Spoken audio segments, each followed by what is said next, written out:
evening, everybody. Well, just for you to know, we were thinking whether we should do this or not, because we had confirmation of a negotiator from Barbados to join this one.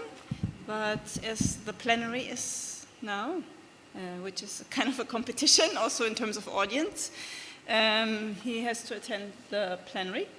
Plus, another speaker is on her way here because she also was stuck in negotiations.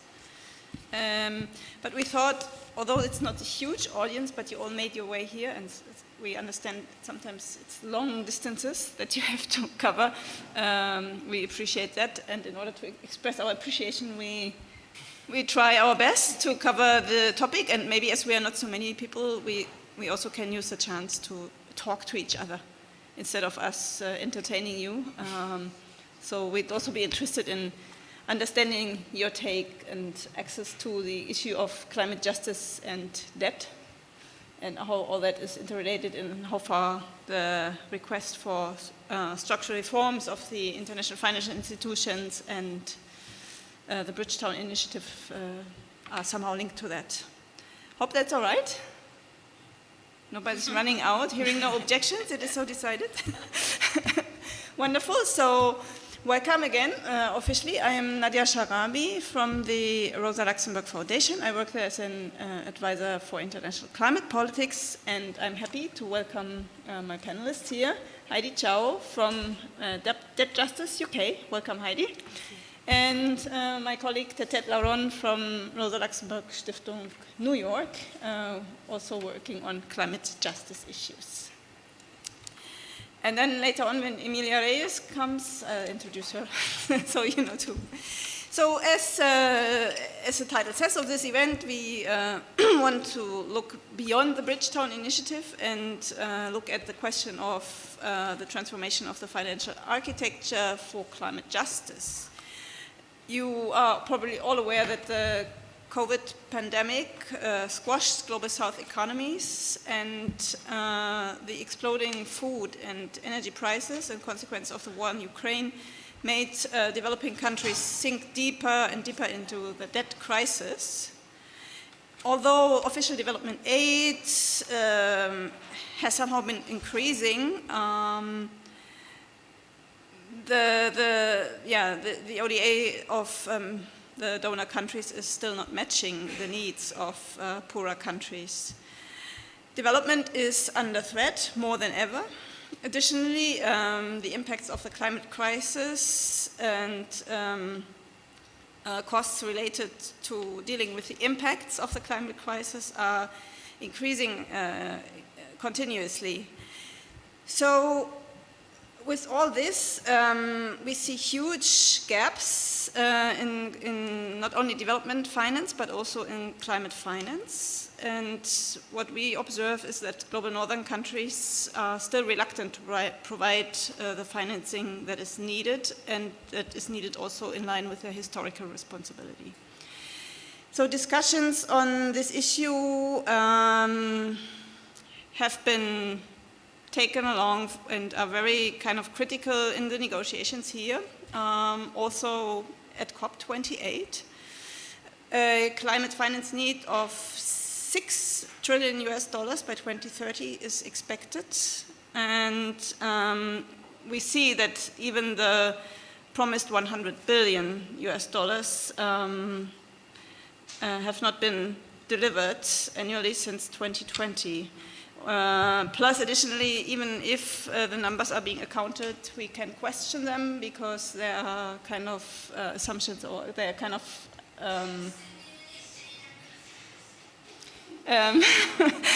it is quite likely that actually some double counting is, or at least some, Oxfam report showed that it might be double counted with development aid and so on.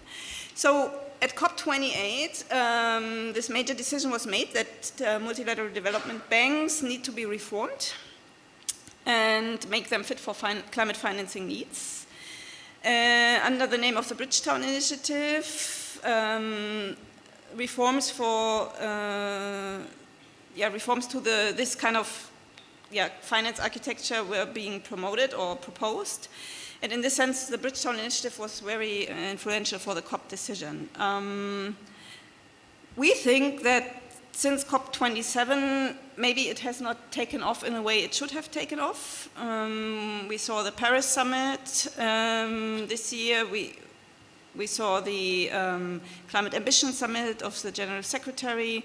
And also now here at COP28, we see how much debate is around climate finance and the global financial architecture. So that's exactly what we want to look at. So what has become out of the Bridgetown Initiative after all this, and where do we stand now? But as we don't have the Barbados negotiator here, we got to see and how far we can answer that, or maybe you can help us to answer that. We want to see and how far, or maybe we make it a bit broader, and how far all this claim or this request for transforming the global financial architecture is actually relevant for the need of climate finance. And last but not least, what does all that have to do with climate justice? If you allow me, I'd like to start asking Heidi. First, to elaborate maybe a little bit more what the climate crisis has to do with the debt crisis and how you assess that. Great. Thank you, Nadja. And yeah, thank you everyone for coming to this event this evening. We know that it is day 11 at COP, and it is 6:30 on the night before it finishes. So thank you for your time to come and really explore this issue, which I think is of great importance. I think Prime Minister Mia Mottley's leadership and the Bridgetown Initiative has significantly helped to shine the political spotlight on the global financial architecture, as well as the connection between debt and climate. Global South repayments are now at their highest levels in 25 years, and right now 54 countries are in a debt crisis. And this being a debt crisis essentially means that debt repayments are so high that it's undermining the ability of governments to be able to deliver essential public services like healthcare and education, as well as to invest in climate action. So high debt burdens essentially crowds out essential spending. And Global South countries at the moment are spending 12.5 times more on making debt repayments than they can on climate adaptation. High debt burdens are also forcing countries to expand their fossil fuels as a way to earn foreign exchange to make their debt repayments, because debts are often in foreign currencies, like the US dollar. And we all know that expanding fossil fuels is really bad for the climate, but actually expanding fossil fuels is also really bad for the debt crisis, because actually a lot of these projects fail, and therefore countries end up taking on even more debt. And then we also, as Nadja has mentioned, that we're also in a situation where we have inadequate climate finance right now, and it's largely based on loans. And so this lack of grant-based climate finance and grant-based loss and damage funding means that countries with the least responsibility are paying the price for the climate crisis through more and more debts. Now, the Bridgetown Initiative has helped to put the spotlight on the global financial architecture in a way that we haven't seen in a long time. But from the perspective of the global debt movement, we have two concerns specifically around the discussions that are being had around the Bridgetown Initiative. First of all, that the solutions on the table do not go far enough to address the debt crisis. And secondly, we're really concerned that the proposals around climate financing are going to risk increased debt levels. So let me take these two concerns one at a time. So firstly, in terms of tackling the debt crisis, a core demand of the global debt movement is for urgent debt cancellation for all countries that are in a debt crisis across all creditors and without any economic conditions attached to it. Now, the Bridgetown Initiative does call for debt relief, and in particular, it calls for the strengthening of the G20 common framework. Now, this was something that was launched by the G20 as the pandemic broke out in 2020. So in response to the pandemic, the G20 launched this debt relief scheme. However, this scheme has been woefully inadequate, and 3 years on, very little debts have been cancelled through the scheme.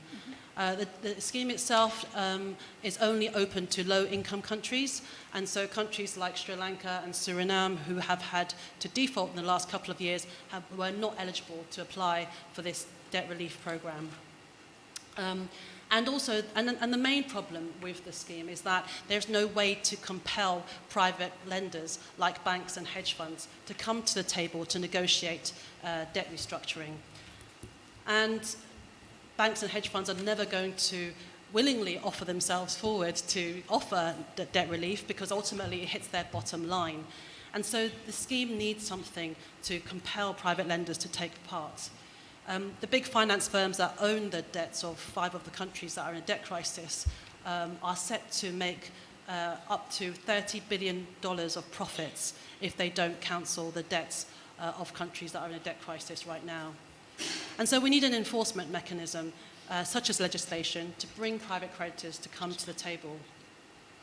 And the Bridgetown Initiative does call for strengthening of the common framework in terms of opening up access to middle-income countries. It does specify that a timetable needs to be introduced to ensure a more responsive process to enable countries to access debt restructuring, but it doesn't have any recommendations around this idea of an enforcement mechanism to bring private creditors to engage in debt restructuring negotiations.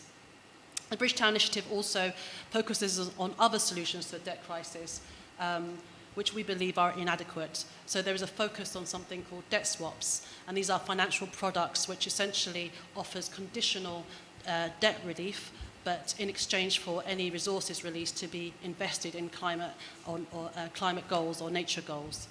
And we think that this, that though it might bring some level of debt relief, actually it's not sufficient to the level that is needed for countries that are in a debt crisis.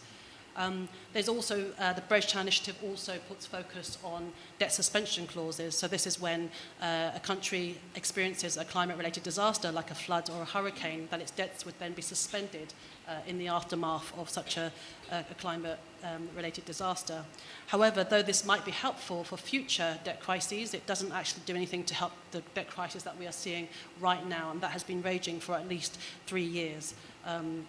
And so I think even though these two solutions in and of themselves could be helpful for certain contexts, I think the real risk about these solutions is that they detract away from the actual comprehensive debt restructuring that is needed by countries in a debt crisis.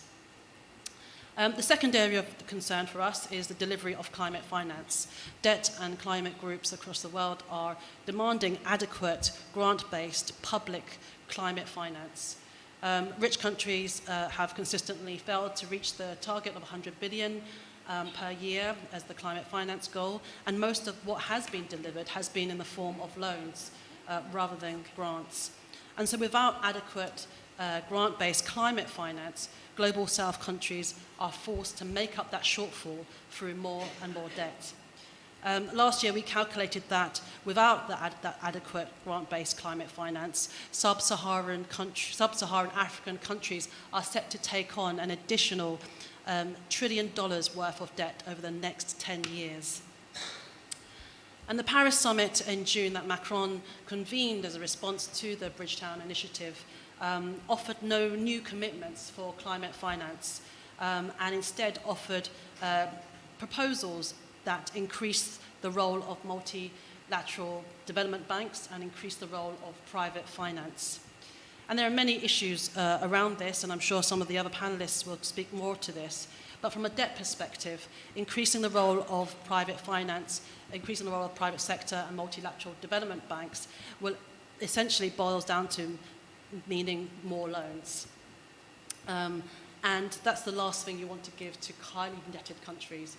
And when you give more loans to a country that is highly indebted, what happens is that those resources basically go to paying off existing creditors. And so climate vulnerable countries are left with more debt and no additional resources to address the climate crisis. Also, multilateral development banks have a long history of attaching damaging conditions to those loans. And we've seen, studies have extensively shown lost decades of development because of these harmful economic conditions. And then ultimately, loans represent the shirking of responsibility by rich countries for their historic carbon emissions. And actually, the idea of climate finance was supposed to be a form of compensation or reparations for the climate crisis that the rich countries are responsible for. And actually offering more loans is not a way of meeting that obligation for reparations and compensation. So I'll just finish there and hand over to the chair.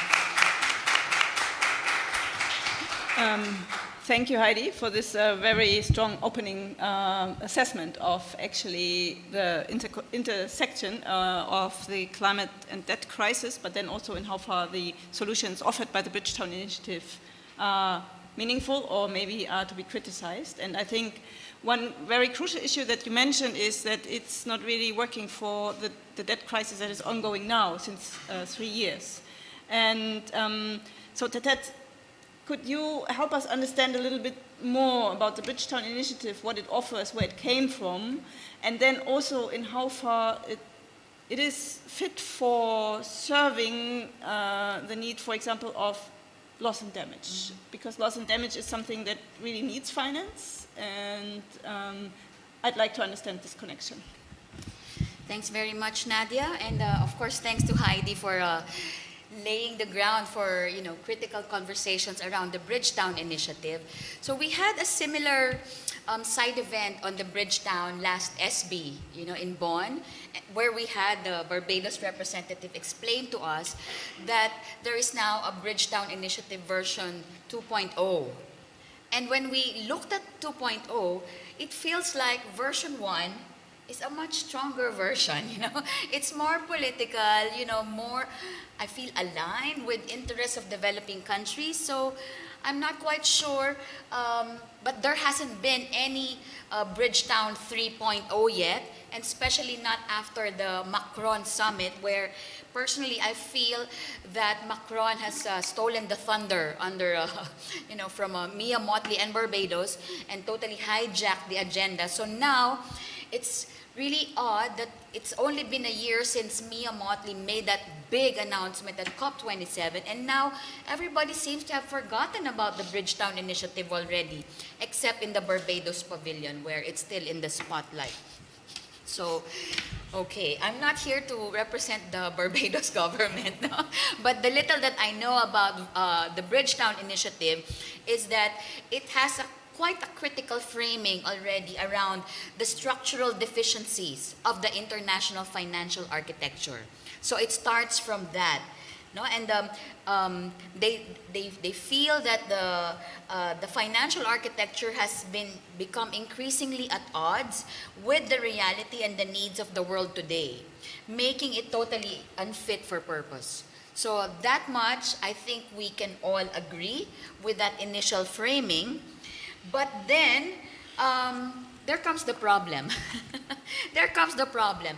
Bridgetown 2.0 identifies several areas for priority action, which responds to the need for immediate liquidity support of developing countries, which we totally understand, because there's just not enough money for financing development, in terms of providing basic social needs, social protection to citizens of countries that are made more vulnerable to the climate crisis. And then you add on that other layer of the impacts of increasing climate crisis. So there's that liquidity problem. And to answer that, the Bridgetown looks towards the IMF and the World Bank. The Bridgetown looks towards, the resilience and sustainability trust of the IMF and the World Bank. So that's where Heidi's point comes in, that it's still about getting more loans in concessional terms for countries already facing the worst impacts of a crisis that is not of their own doing. So let's be clear around that. And the question that Heidi raised, why offer more debts to countries already facing centuries of extraction from the global north, and then now that they're made vulnerable because of a history and a continuing legacy of colonialism and extractivism, why now offer more loans even though you call it concessional? Concessional means friendlier terms, longer repayment periods. These are like icing, to soften up the reality that loans come with conditions. And these conditionalities often come at a high price to the people who are already having a hard time keeping their heads above the water. Conditionalities like more privatization, more liberalization, more deregulation. So it's the same structural adjustment conditionalities that the IMF and the World Bank have been imposing on countries who want to avail of more loans. So, number 2 priority action under the Bridgetown Initiative is to restore debt sustainability.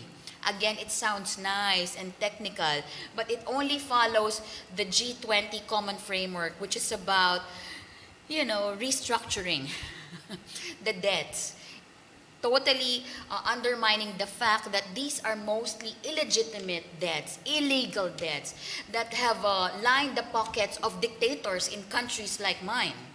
So we are still paying for dictator debts of 30 years ago, and it's hemorrhaging us. So now we are offered the opportunity to restructure this, but still, it's still the provision that we are gonna have to continue paying the interest and the principal of these loans.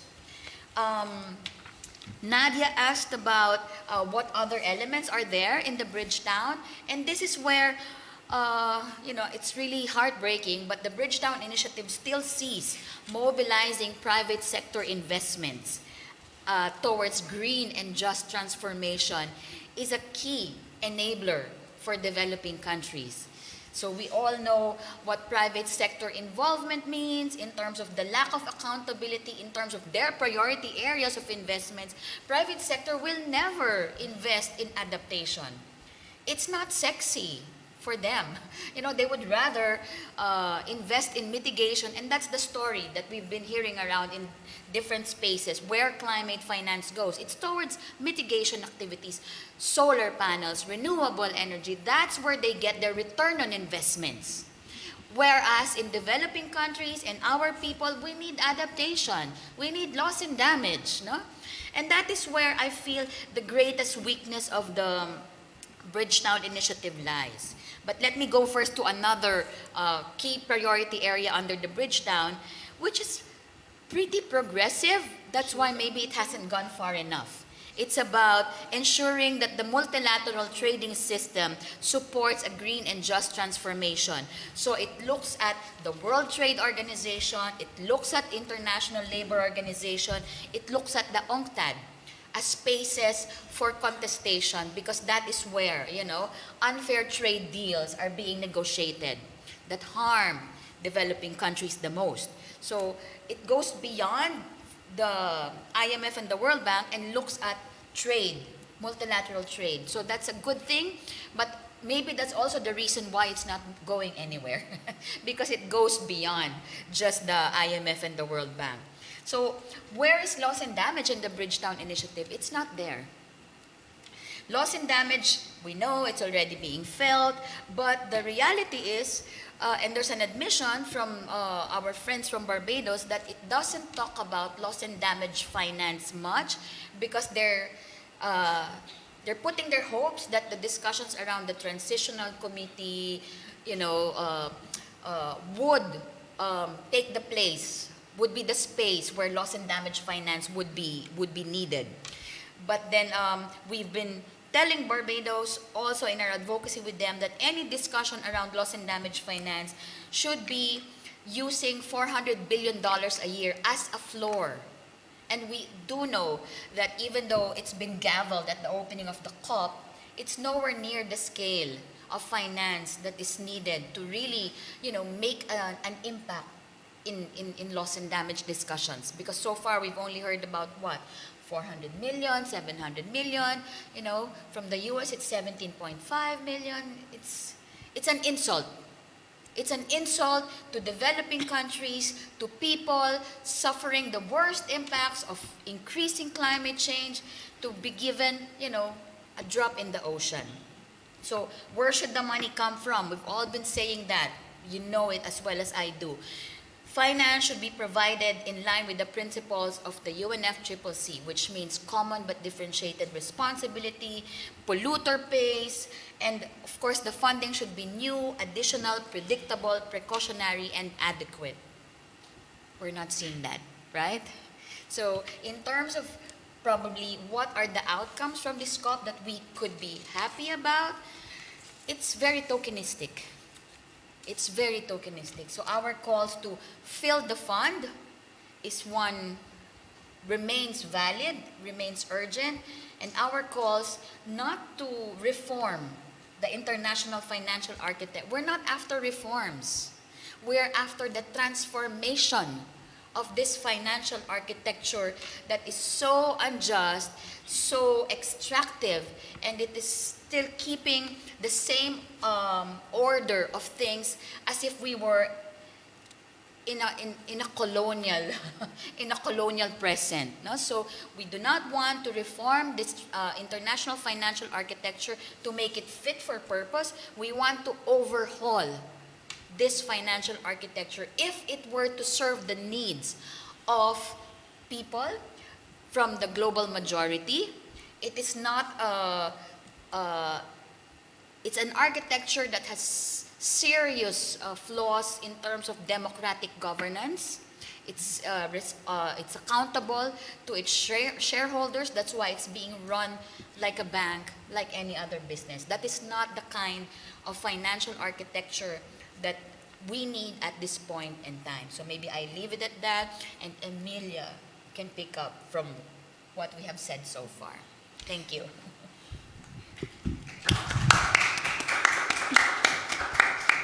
Yeah, thank you, Tetet, very much. Thank you very much also for taking us along and where the Bridgetown Initiative actually came from and what 1.0 kind of offered and what 2.0 did then not offer anymore, or kind of what both do not offer. I think both Heidi and Tetet made really relevant statements in terms of that we are facing the problem that the way the international financial architecture is being structured, it is they're kind of reproducing colonial patterns. It is not democratic. Plus, additionally, combined with the climate crisis, the debt crisis is being increased, and the access to the required finance is very, very difficult. So we need to overcome this system.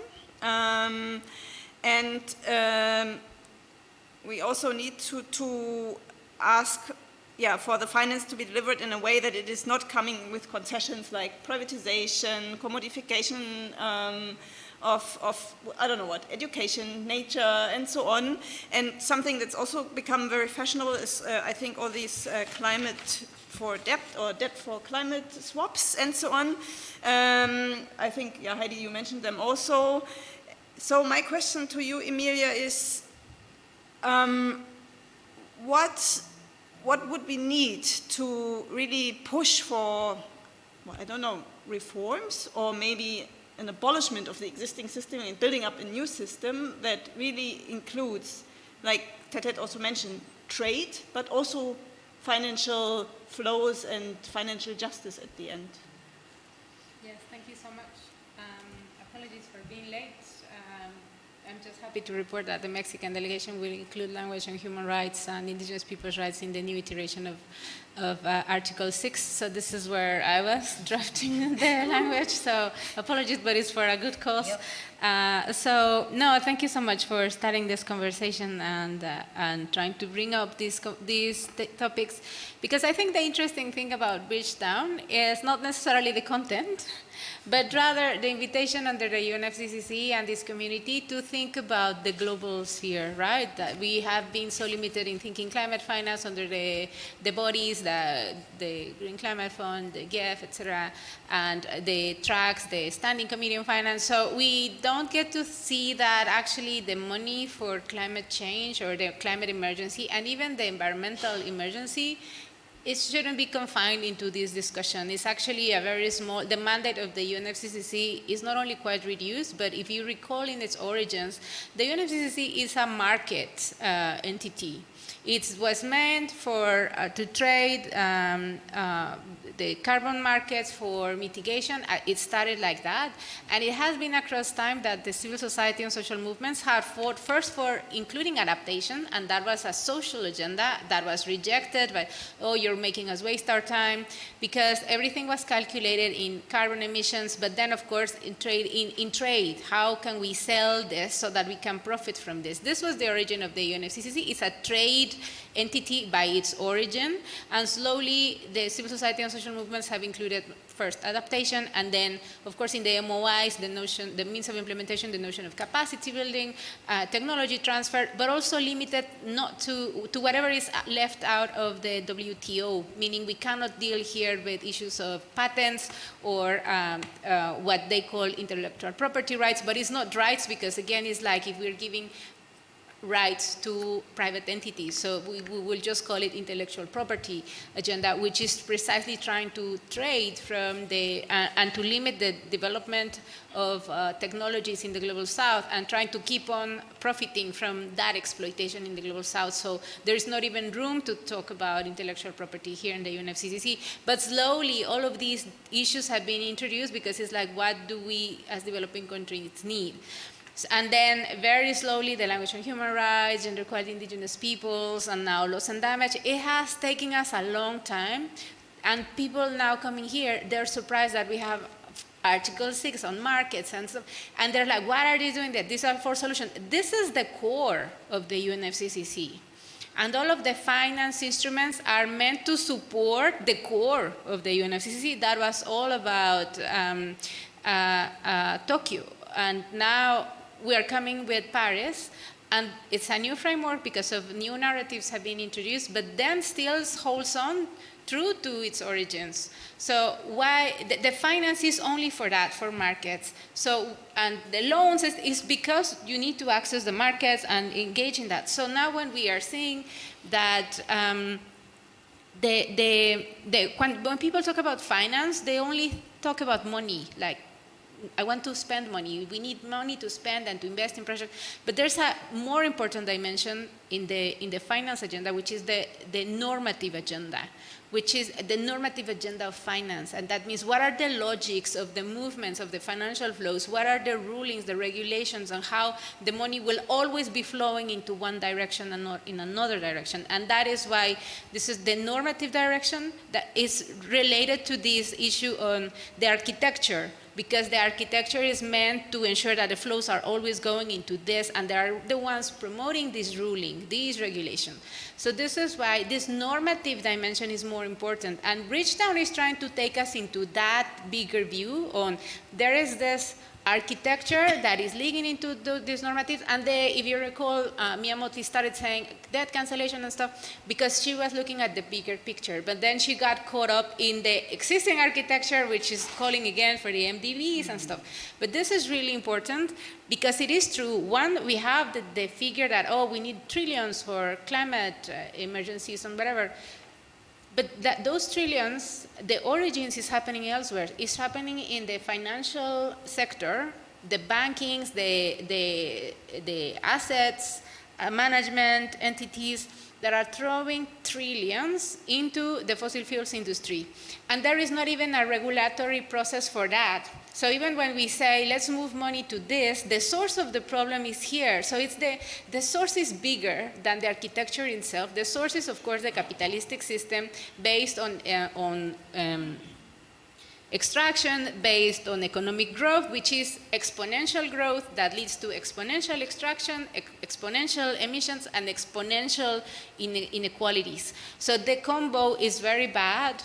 And then the architecture is ensuring this system. So we need to look at those levels.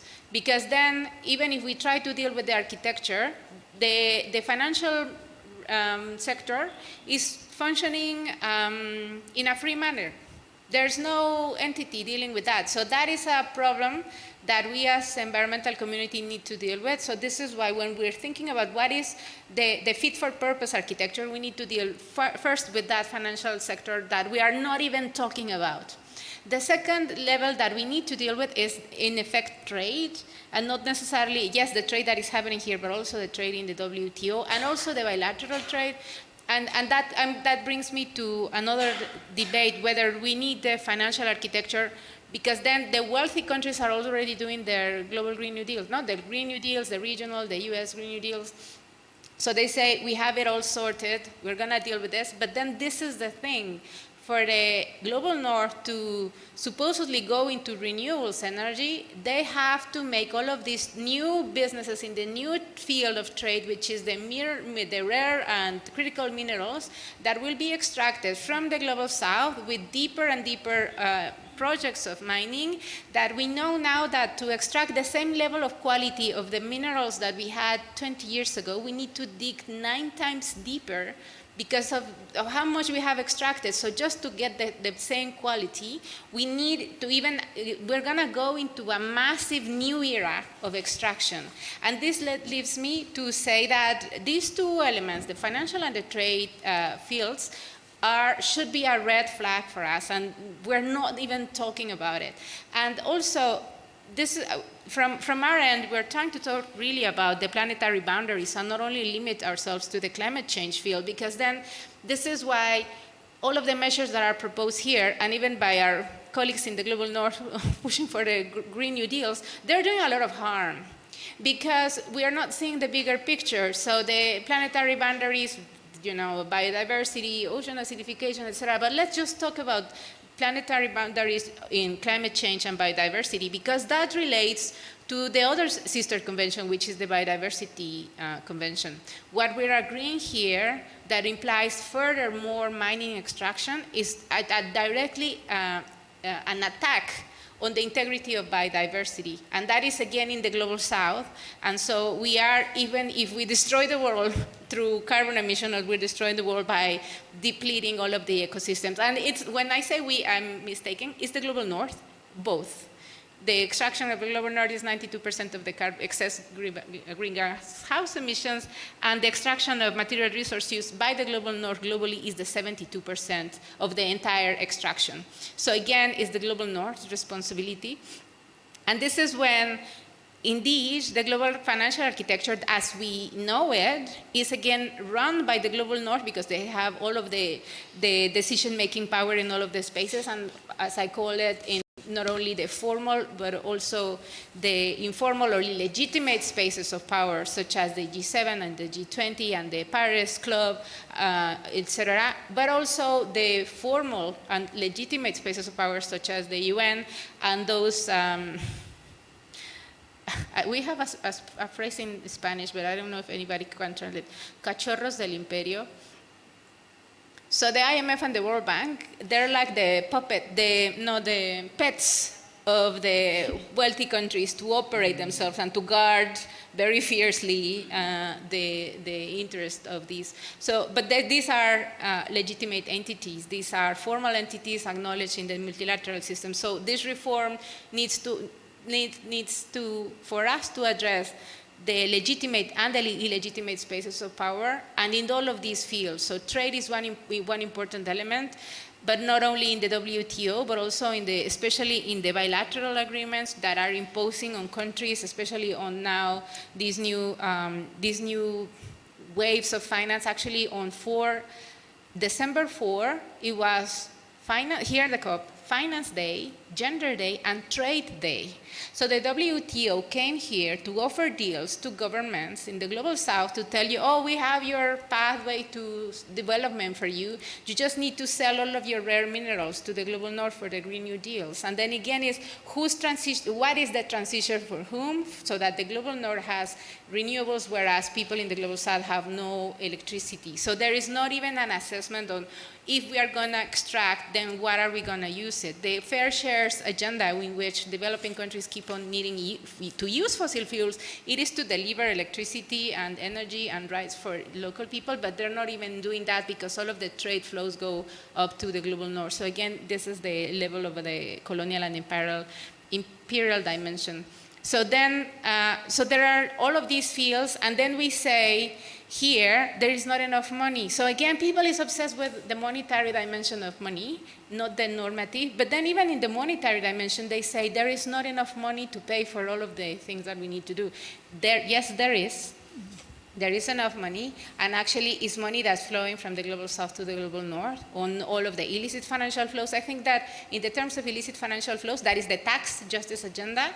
For each dollar that comes from the global north to the global south in cooperation, $8 comes from the global south to the global north. And then we have all of those statistics for debt, how much money is coming from in debt from the global north, just in debt servicing, etc. So if you add all of that, of course, the global south is a net creditor to the global north. So we are giving more money. All of the flows are going to the global north. And then again, this issue of course, the environmental debt is crucial. Because now at this point, APMDD has the strongest stance. Now they say we don't owe, we don't pay, which is pretty much the equivalent of cancel the debt. But at this moment, the feminists from the Global South, we are trying to work on a framework which is pay us back. Like, you need to pay us back. Everything is going towards you, and this is the main core of an agenda that we're gonna drive to work collectively next year, they pay us back. And how does that look like if there is not enough money in the world to pay for what the Global South has been extracted from? So we need to map it out in terms not only return of assets, stolen assets, of course debt cancellation, but even more, the reparations agenda is just a tiny part of what we really need to see of all of these colonial and imperial dynamics. So how does that look like? And then again, it's tax justice, debt justice, trade justice, technological justice, with all of that implies, not only in terms of, property rights, but also in the GMOs and food sovereignty agenda, etc., but also in terms of rights for people, indigenous people's rights, which is the ones that are also providing us for a subsidy, etc. So there are like many components, and my point with Bridgetown is taking us outside of this field to think bigger, and the thinking bigger doesn't mean that we need to be economists to know, to understand that this is about democratizing a multilateral decision-making space, and that we need to strengthen the UN on the one hand, but on the other to challenge the corporate capture of the UN that has been taken disgustingly hostage by corporations. And so here we don't, like in Madrid, it was Coca-Cola, here, of course, the presidency, but also UNDP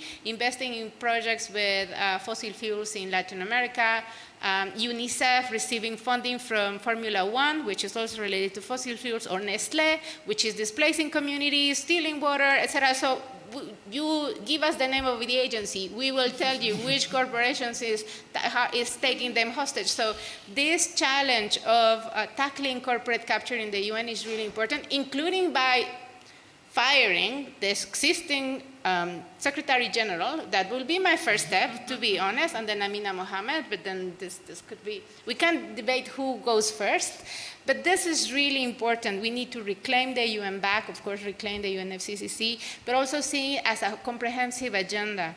And I don't want to make an announcement on there will be an international conference on financing for development that will address all of these issues in 2025. It has been agreed already, but it's not enough.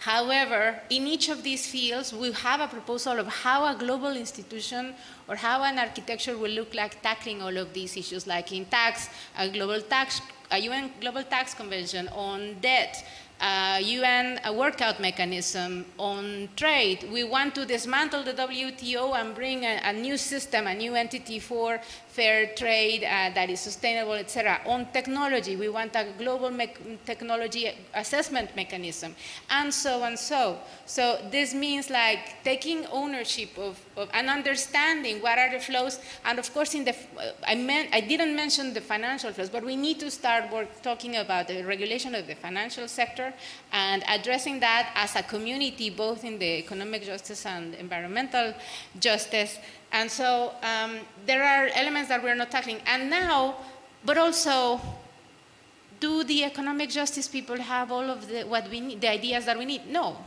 because they don't have it in mind, the environmental integrity agenda. For instance, even if you tax the wealthy, even if you tax the fossil fuels, will that mean that, of course they will pay and they will keep on extracting, right?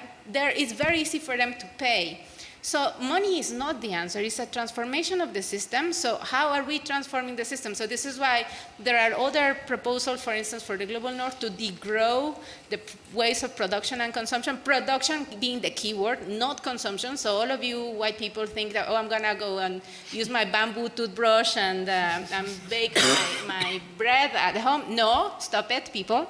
Go to the production and go to the key power pillars, and post-extractivism for the Global South, which is a project on our own that means decolonizing and fight imperial dynamics.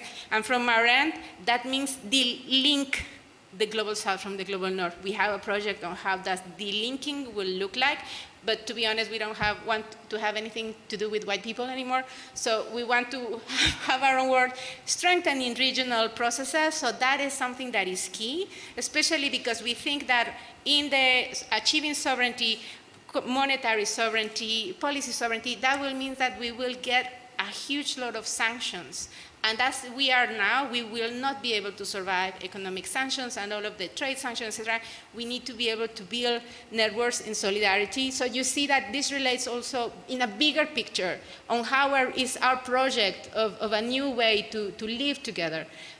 But definitely the institutional field is very important because it will give us solidity and grounding for how are we going to do it. And we need to do some things collectively and some things regionally and independently, and understanding that these colonial dynamics will take us in different paths. So I'll leave it here, but thank you so much for your attention. Thank you very much, Emilia. No, this is, I think, really, really important. That, and thank you so much for raising our awareness on really the bigger picture, and also that the Bridgetown Initiative somehow was an offer to bring this bigger picture into these negotiations. But that, of course, all this is interconnected, and I'm sometimes wondering if, couldn't it be, but maybe this is I imagine this being easy, couldn't it be an option if Global South just said, well, we do not export our resources anymore, like it happened with oil also in the past, and then there's a much stronger negotiation power in so many senses, also like how trade is being organized, how the financial architecture is being set up, and so on. And you brought up another really important point, I think, that I also wanted to ask is, actually all of you, but we'll open up the floor for questions also, what role regional structures could play. And I mean, it's leading a little bit away from our original topic, but I think we are all also wondering on what to do and where we see alternatives being available. And how far, and then I think another really important thing is still how to deal with the ongoing debt crisis, right? How to end it and how to mobilize the transformation, but then also at the end the finance for example, loss and damage and adaptation, all these things that are not so profitable but that need urgently to be funded. These are my questions, but I'd like to also keep them in mind and ask maybe our participants if you have comments or questions. If you have so, please raise your hand. We'd be most happy if you introduce yourselves quickly because we are not so many people, and my colleague will pass on the mic.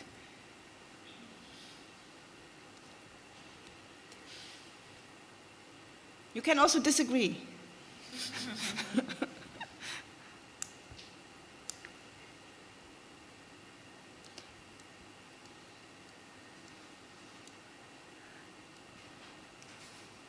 Yes, please.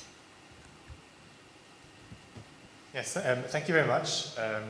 My name's David from the Rosa-Luxemburg Foundation. And I was wondering, so when the transformation of the global financial architecture was called for at COP27, I think Bridgetown Initiative was seen as sort of one tool in a suite in our, of different tools that we need to further this this goal.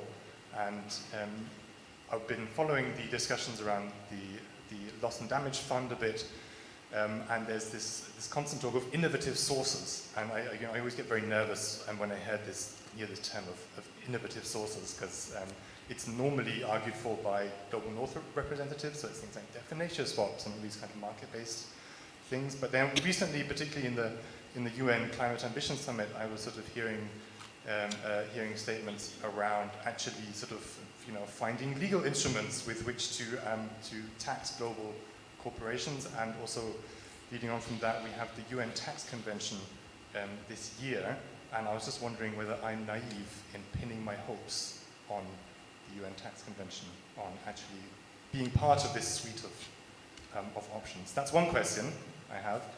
The other one is, what would actually happen if a Global South country just didn't pay back the debt? What would actually be the consequence of that? Thank you very much. Are there any more questions? Please raise your hand. Okay, you think about your question. Oh yeah, yes. You think of one. Okay. So maybe we get back to David's questions related to the innovative sources and whether the tax convention could be a solution, and what would happen if a country didn't pay back the debt. I think there are examples. But then maybe also my questions on how far regional structures matter, and what alternatives are there already, and how far also Global South actually could use its power as the owner of actually this global energy transition, because the way, at least I know, at least how my country designs this, or my continent, Europe, it's in deep need of the Global South, with all this idea about importing green hydrogen, all the rare earth that is needed for mobility and so on. Please. So I don't know, who wants to go first? So, Okay. so I would need another hour just on each of the topics, but let me tell you, innovative. Of course, it's privatization, blended finance instruments, etc. Disgusting, we don't want them. But when I said that the environmental movement does have a proposal that the economic justice movement doesn't have, is the cap fee and dividend proposal, which is now, for instance, there's this alliance on cap and share, which means that it's very simple, but to me it will solve all of the problems, and it can go from local to global. It's a system in which, let me tell you first an example on something that happened in Mexico. So you know that with the Ukrainian, the invasion of Russia into Ukraine, there was an interest for lithium somewhere else. So the lithium market exploded because the EU now needed more lithium from somewhere else. So they got into Mexico and they started to displace communities and murder defenders to exploit lithium mining. And so that came into journalists who went to monitor the situation, and then they got death threats. So that got into the presidential agenda, and in one morning in a conference, he said, this has to stop. The foreign industry is murdering our people and is displacing our communities because they're interested in lithium. And as for this moment, we're going to cap the access of foreign industry to lithium. Lithium is of national use. We're going to cap the extraction of lithium nationally, and we're going to decide on how we are going to use it. This cap is very important, and we should cap everything, from avocados to limes to fossil fuels, etc. The proposals of cap and share mostly relate to fossil fuels in a gradual capping on how are we going to do it. We need extraction, but at some point we need to stop. So every space, especially capping industries, companies, but locally, like how much you can extract this year, but just for the use of that extraction, you pay a fee. It's not taxation. You still need to pay your taxes, but you pay a fee for the extraction and for the harm you're doing to the environment. So every year, the cap lowers. That means you extract less, and your fee is higher because it's costing more to the environment. So there's a point in which, by 2050, etc., they have all of this calculation, how much money you can get but locally, and then also how gradually you will cap the extraction of fossil fuels. But this can happen everything, and this is why I'm thinking of lithium or cobalt or anything, or even avocado, because what we need to do is to stop extracting in this exaggerated manner, but then in this planning way, but also to start getting the profits at the local level, at the national level, at the regional level, and this can make a regional balance in which what do we need regionally in this capping, like what do you have that I don't have, and then that capping balance is an assessment of what are we going to consume locally, prioritizing first that. So they actually think the money that you can get with this cap fee and dividend agenda, the dividend component is very important. The Cap and Share Alliance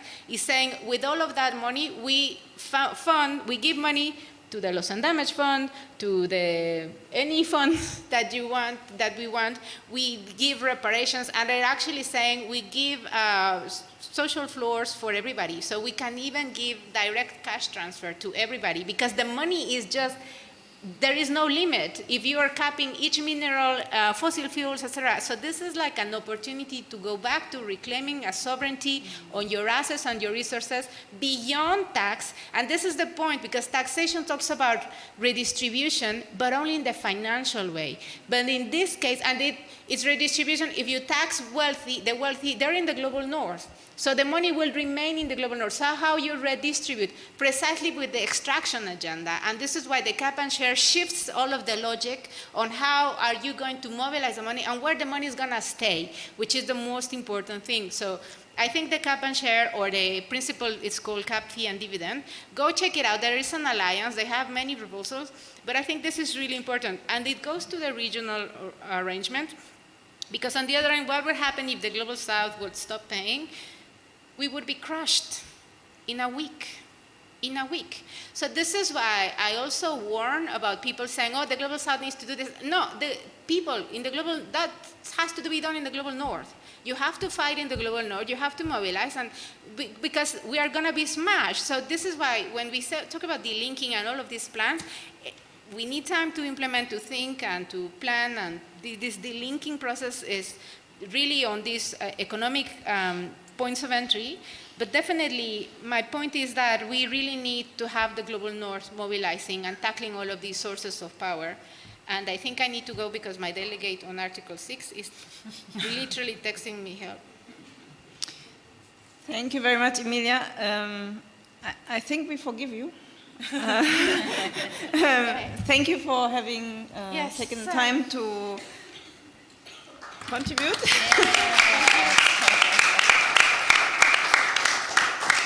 I was wondering, Heidi, you started introducing us to the connection of the climate crisis and the debt crisis, and I think what was really important, what you were mentioning, that all these solutions, they do not help for the debt crisis now. So I was a bit wondering also, with what Emilia has mentioned of delinking Global North and Global South, but on the other hand, we still need, or this is a demand, that kind of reparations are being paid and the historical debt is being made up. So what would we need to overcome the recent debt crisis? Which instruments are being laid out, and what are your demands, kind of? Also? Yeah, no, and I kind of want to. I can answer that actually at the same time as the question that David asked about what happens if countries don't pay. So.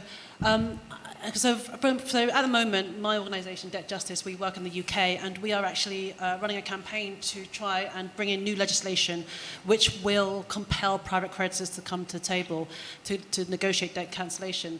And the reason why we can do that is because almost all debt contracts are written either in New York law or English law, and that's a bit of a legacy from colonialism, because as you know, over the years, the colonialists wanted to have a stable sort of legal framework to write their debt contracts in. So there's all these centuries of case law that's been built up in these two jurisdictions.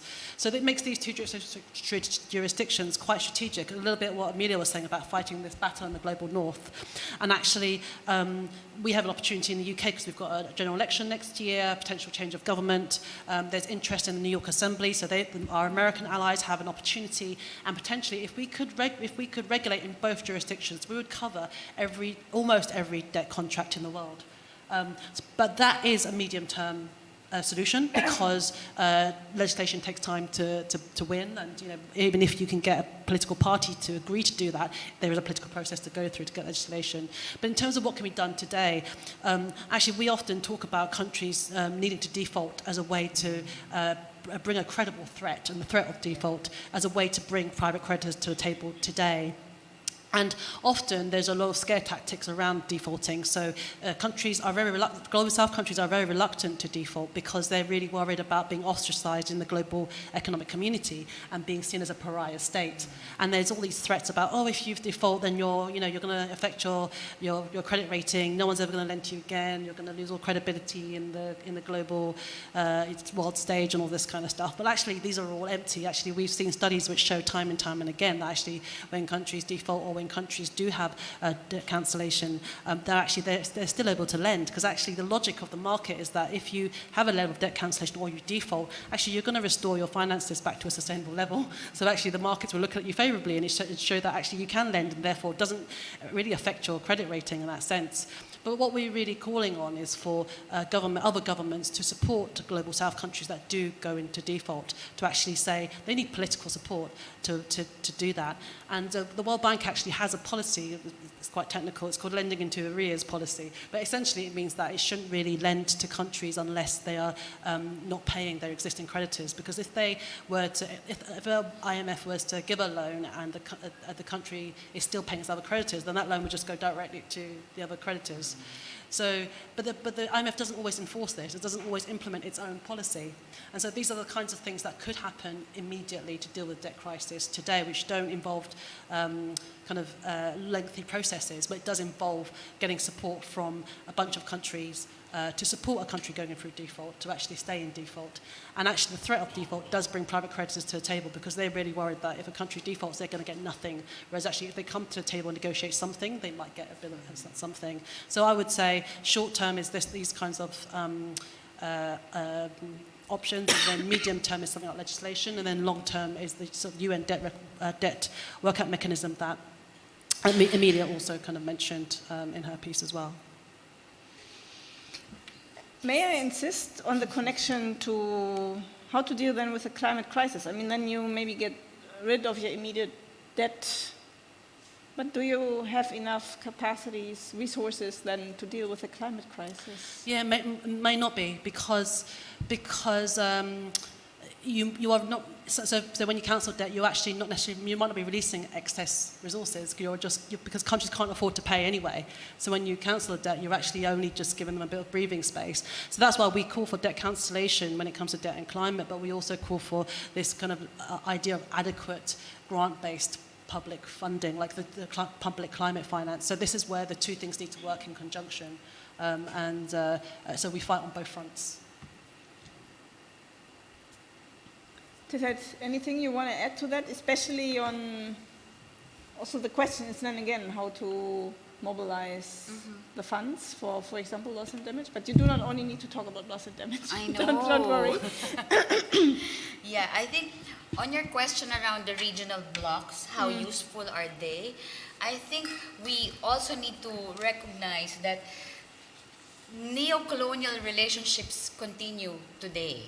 So even if for instance, in Asia, there are so-called vibrant democracies. It's not really a democracy, but a continuation of neo-colonial relations. I can say that for sure. Like for the Philippines, we are supposedly a sovereign country, but we all know that it's still being a puppet of the United States. No, whoever gets into power has to, have the blessings of the bigger powers that be. So that's the real politic in many of our countries. And in that sense, even those so-called regional blocs are totally useless in terms of having a collective push as a regional bloc, like the ASEAN. It's useless. SARC, the South Asia regional bloc, it's also useless. So these are just nominal, tokenistic attempts at having a semblance of regionalism, in our countries. I think the call for debt cancellation, I do agree where it's coming from, but I would like to see developing countries take a more activist stand and use the power of their indebtedness you know, to shift to turn the tables around, so to speak.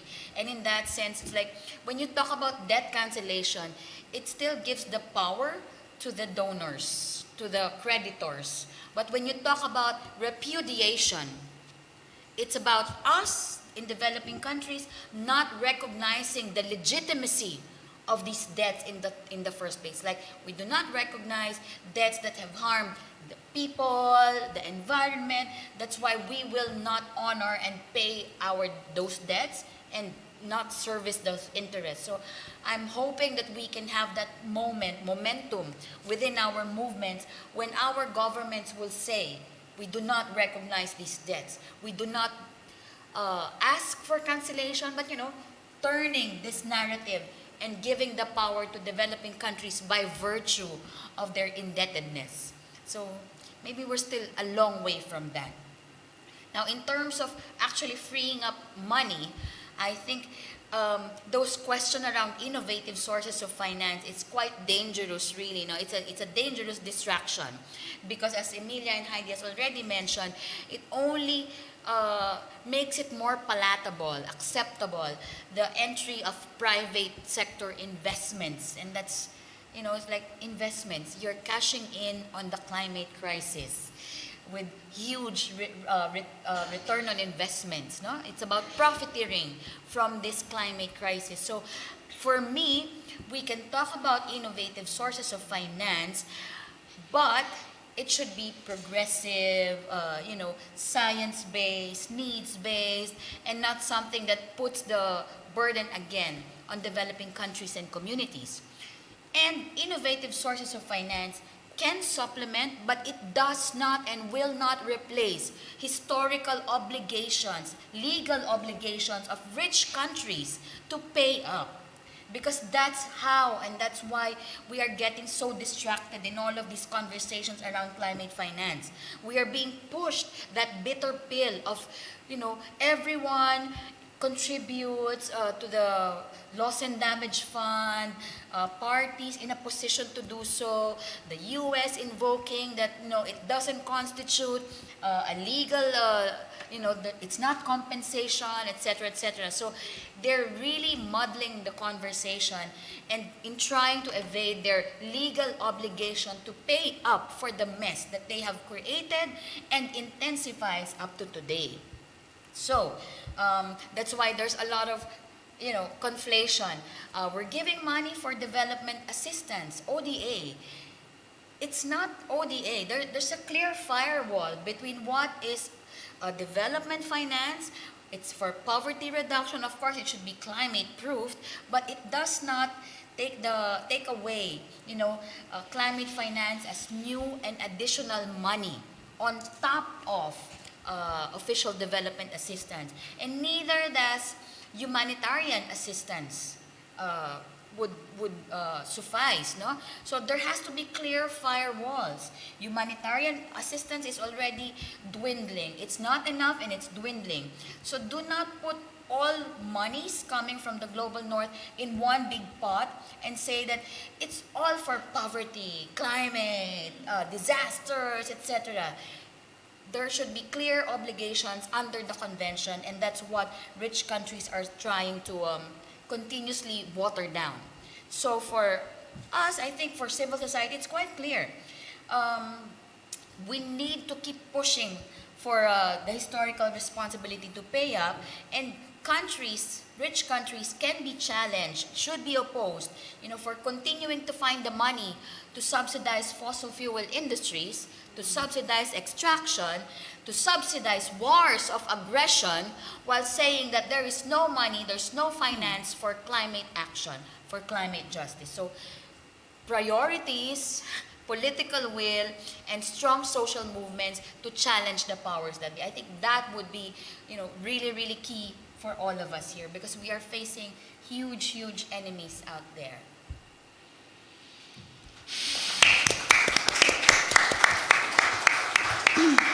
Thank you, Tetet.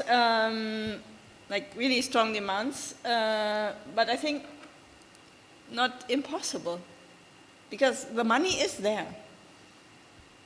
That's not the question. They have 9 times money as actually the planet is worth, I think. That's not the problem. It's where it goes, right?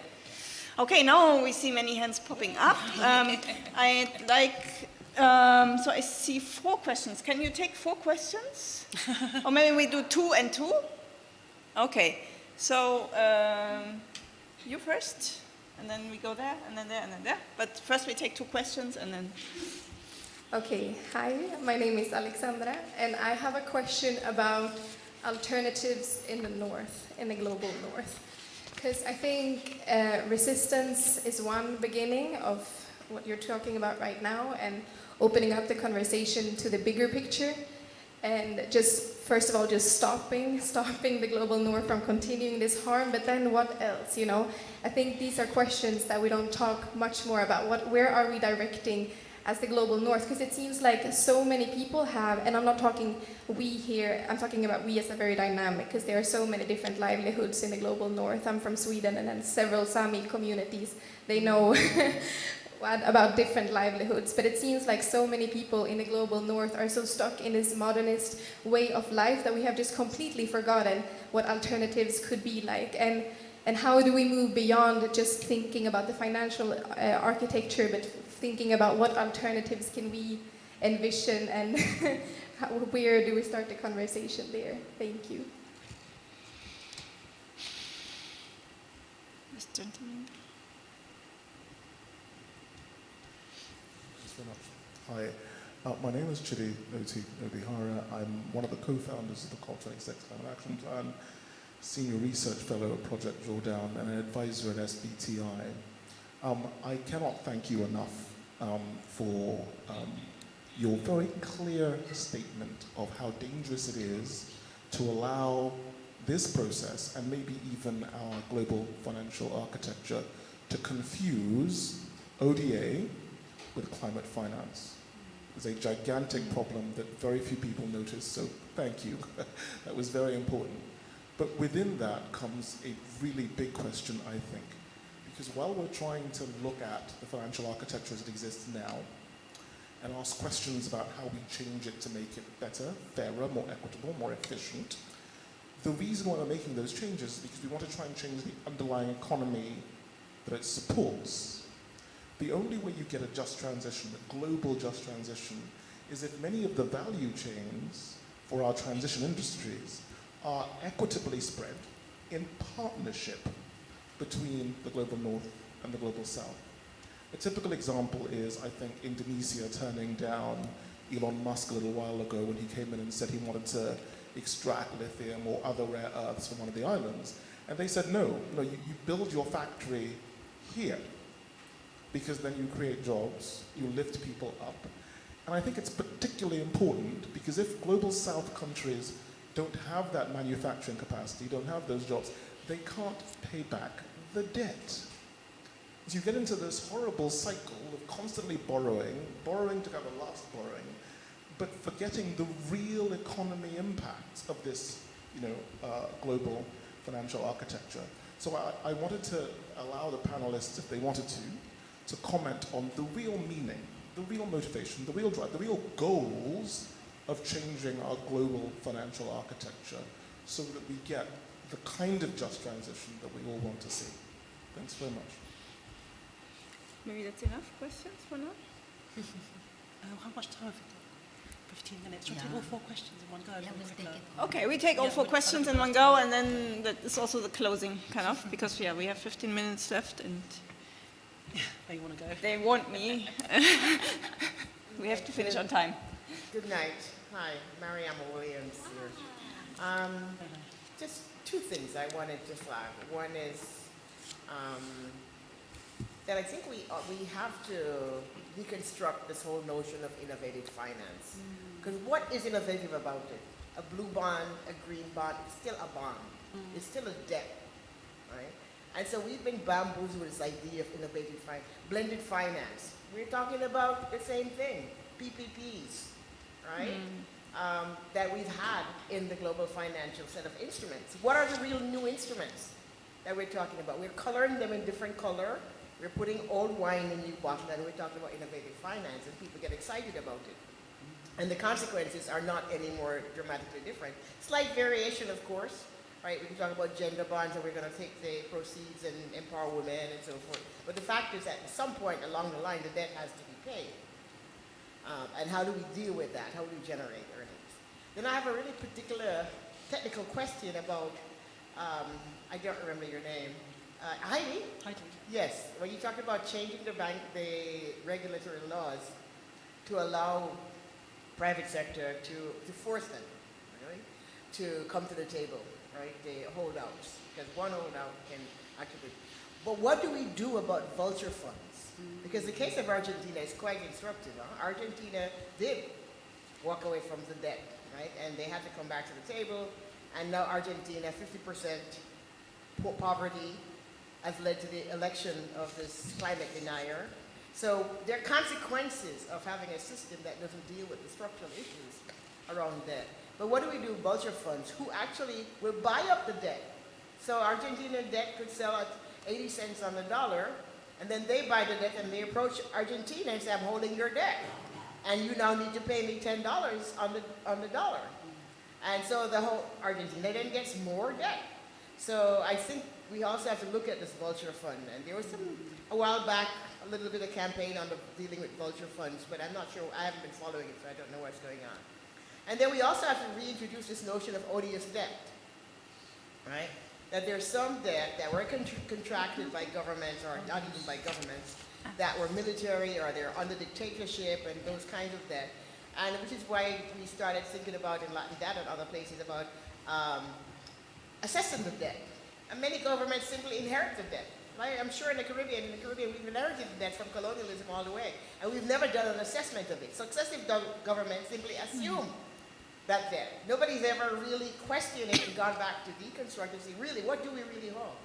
Right? So I think that, and those are our responsibilities and our academia and our scholars to begin to do these kinds of things. Anyway, thank you. Very, very good panel. Thank you. And then there was one last question, I think. So we only have these three? All right. Big questions. Yeah, big questions. Three, like really big questions. But thank you very much for bringing them up. So one first question went into the direction, like really which alternatives can people think of, especially in the global north, to get rid of this, I don't know, extractive neo-colonial way of Maybe that's organizing something things? that you would like to respond to. You're not just here to moderate, but you are also an expert in your own right, a political person at that. And then, but it's the second question, I think, on the other hand, is also very related to that. Yeah, but let me finish my moderation first, and then I can, otherwise I get confused. How to really organize this global just transition in terms of global supply chains, value chains, because I think it's also linked, right? Whether a global just transition is possible, or whether actually the just transition maybe needs to happen rather in the global south, while in the global north, it's more about degrowth. But is a just degrowth possible? Question, but maybe question to them also. And the last question was really on sorting out, if I understood it correctly, like kind of which debts exist and really how to account them, especially also linked to colonialism, and how to avoid cases like Argentina. And if I got this correctly, but this would also be something that I would like to add, is like really how to make it impossible for these big companies to make so much money on our costs, on people's costs, because this is, I think, at the end, and maybe your approach is to bring them to the table, Heidi, and is it successful? So maybe you go first, Heidi? Okay. Yeah, and then I'll add my comment after the two of you, because hopefully there's not much left over that I have to say. No, but please, go. Yeah, okay, yeah, so on the question around I just want to talk about a little bit about the innovative finance point that you made, the lady made in the white over there about, because see, you're right about sort of green bonds, blue bonds. They're all basically forms of debt, and the mobilisation of private finance that we've seen through the Bridgetown agenda, through Macron summit in June, is all around basically dressing up debts in lots of different new ways. And I think another dangerous aspect of that is around offering guarantees, around issuing new bonds and offering guarantees. So this is basically public money underwriting private loans.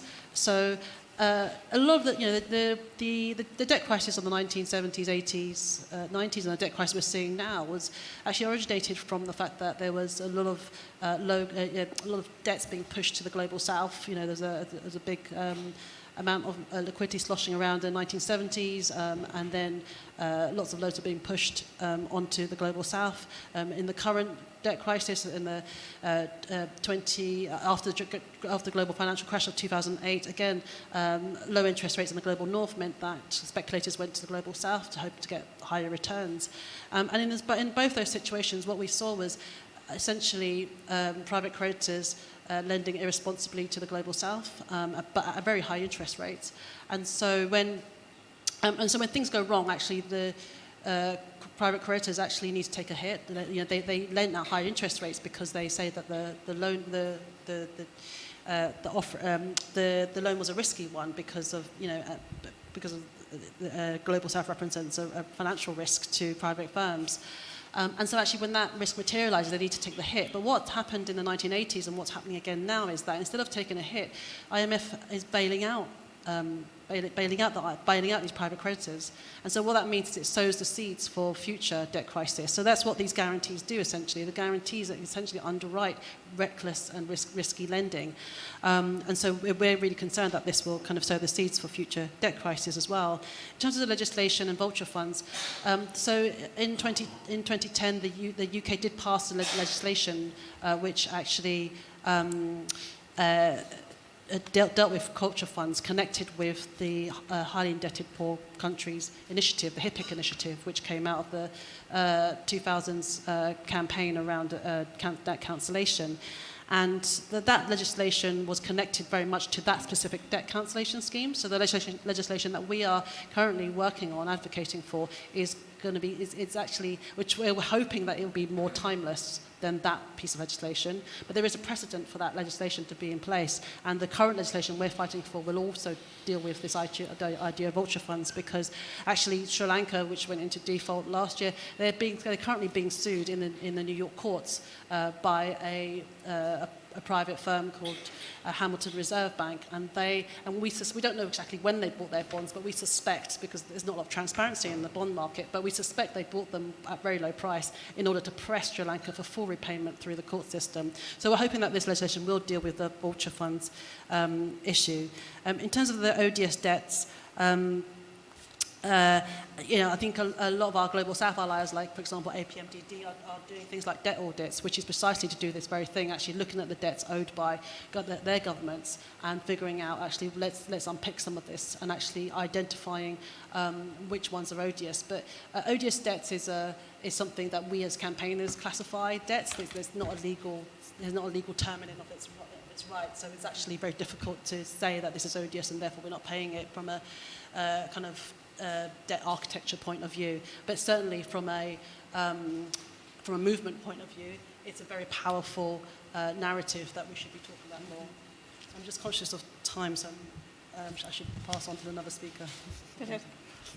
Okay, I identify very much with the question raised by Mariama on odious debts, because precisely, let me just give you our story, our horror story in the Philippines.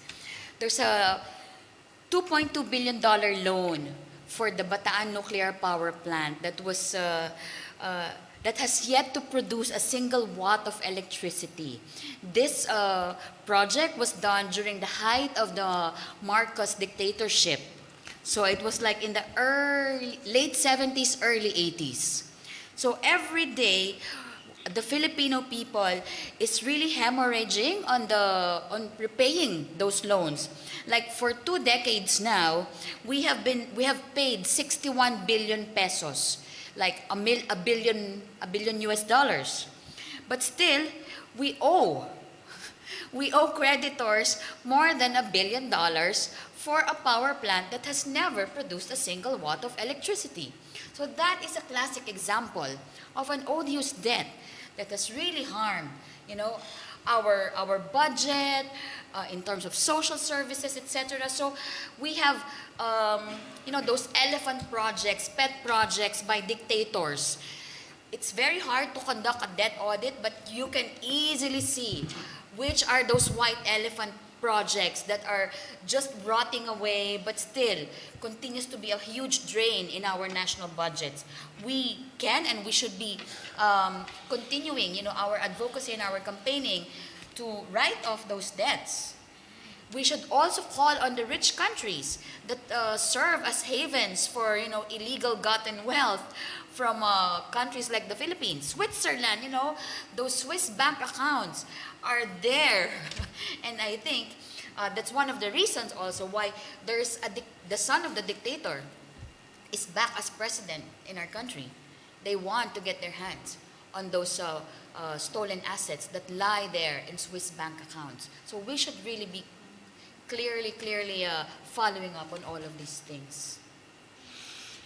Thank you very much. I mean, you see, we're discussing the issue of debt now here in the climate negotiations, but I guess it is so interlinked because that's the situation of developing countries or poor countries that so much stuck in this debt crisis, and so how to think about dealing with the climate crisis. You were also asking, I think, this important question about what else to do in the global north, because I think it's really important that what I always thought, this global energy transition, this need for a global energy transition, this could really be a chance to transform all these supply chains, the value chains. And I think, for example, hydrogen is an example. Maybe the way the global north designs it and wants it to be, it will not happen because apparently it's not transportable in the way. So at the end, maybe the value chain will lie within the countries that are able to produce hydrogen and sell it at a more, sorry, I'm not a native speaker, produced way, instead of just the rare stuff then where the global north makes money out of it. I think all this also, this really has to happen, that the value is being created in the localities where the materials, raw materials come from.